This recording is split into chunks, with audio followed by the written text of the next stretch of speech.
So I'm gonna share my screen. Let me know if you can see it.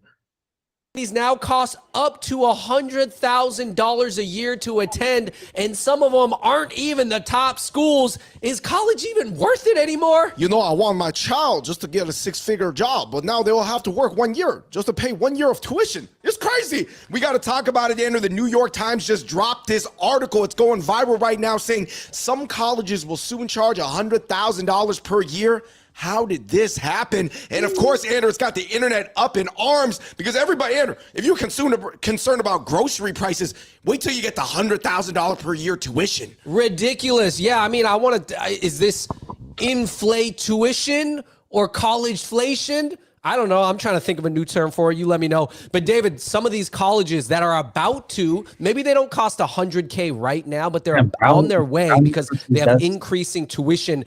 Is Boston University, Brown University, Dartmouth College, Harvard University, UPenn, USC, Tufts University, Wellesley, and Yale. Now, some of these are Ivy League schools, which I guess in a way I can more so understand. Right. But I'm not going to lie, guys. University of Southern California. Just because Bronny went. Because all the celebrity kids go to USC, crazy. That's why. I'm not going to lie. Listen, no shade to Boston University either, but that's not an Ivy League. So for Boston University. Hey, what are you trying to say about Boston University? You trying to say it's not worth $100,000 a year? $100,000 a year, and you're not even the best school in Boston? Crazy. Listen, guys, make sure you like, subscribe, turn on your notifications. We're going to talk about university greed, whatever you want to call it. Check out Smile Sauce, smilelasauce.com. Available for pre-order right now. This goes good on anything.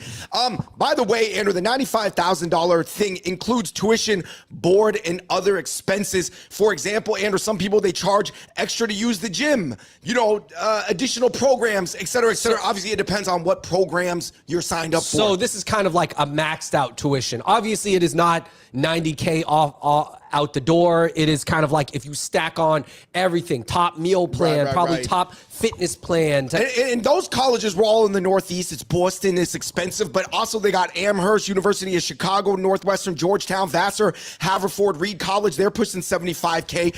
What are the pros and the cons? Because a lot of people are like, at $100K per year, how could it possibly be worth it? Obviously, if you're from an elite family, your family's rich, you're going to Harvard, you're just going to cough up the money, though, right? I mean, it's situational. Here are the pros of expensive colleges, Andrew. The prestige and reputation. I mean, listen, it's kind of worth it for Harvard and Yale and things like that. I will admit it can be worth it. Still is what you make. Well, because everybody's going to be like, oh, where'd you go? Well, please write this way, sir. The network. Who you're going to college with, especially in your undergrad, Andrew, oftentimes, not everybody, but they're your buddies for life. Yeah, and not just that. I mean, it's the network that you get from. Whether or not college is worth it, I think college is worth it depending on like what it is that you major. If you're pursuing something that you really, really like, then I guess yes. But I kind of want to share something actually that I have kind of pulled up here that while we were watching the video. Yeah. So I'm going to share my screen real quick. So this is according to the Pew Research Center. They have conducted actually studies based on what we just kind of went about. So if you're looking at the same article that I am, you should be seeing this. Yeah. So as you can see, a lot of people associate college as being too expensive.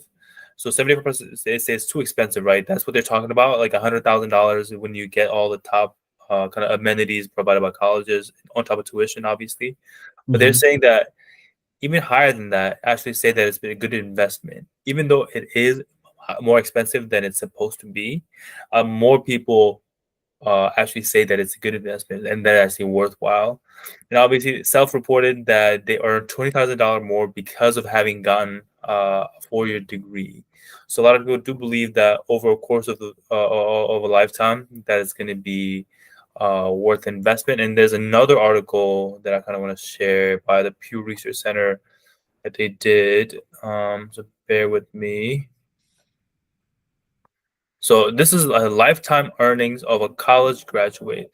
As you can see, using the Census Bureau, they have kind of made predictions on how much people have actually been able to earn with a college degree.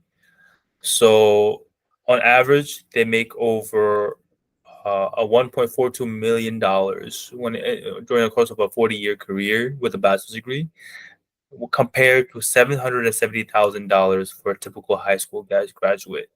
So these numbers show almost a $600,000 to $700,000 difference over a lifetime, depending on whether or not college is worth it. So obviously, the numbers say that the majority of students, U.S. students, actually find it worth it. 87% say it's worth it. 86% say it's worth it. And the lifetime earnings also indicate that it's worth it. So even though right now it's way more expensive than I think it needs to be, I would say overall, yes. I would say. What do you think, Yundra? I'm basically saying that college is a good investment, and I love that you pulled up the statistics from the Pew Research Center, no less. I mean, straight off the bat, I'm on the same boat as you. I'm 5,000% a proponent of going to college still. But the only reason I wanted to play this video and just triggered this discussion with us today is because I've been seeing a lot of people talking about how college is a scam. Just a lot of YouTubers and a lot of people in general have been holding this discussion, and it's always the same. It's always been the same argument. It's always like the amount of money amount you're going into debt for paying for college, compared to with how much you're probably going to end up making afterwards.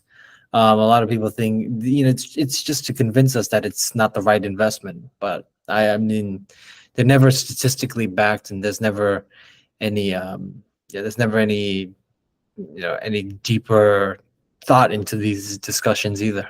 So But yeah, I think that's what the Pew Research Center seeks out to do, right? The average lifetime earning is supposed to show that you make $600,000 to $700,000 more with a bachelor's degree with a 4-year college.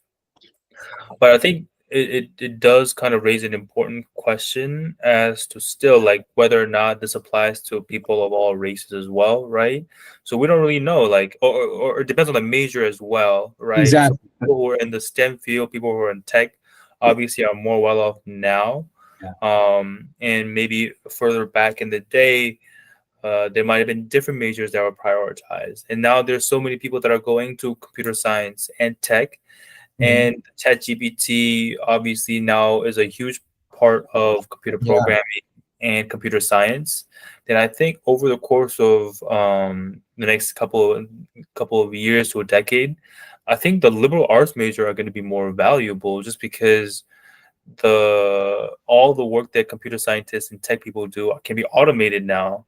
There are massive layoffs happening in tech industry. There are people that are having a hard time finding a job as computer scientists. Extremely competitive. That I think there's going to be eventually a shift back to people who majored in communications, who are notoriously known for having tough time finding jobs, are going to be more in demand in the future. I think it's just going to be a shift.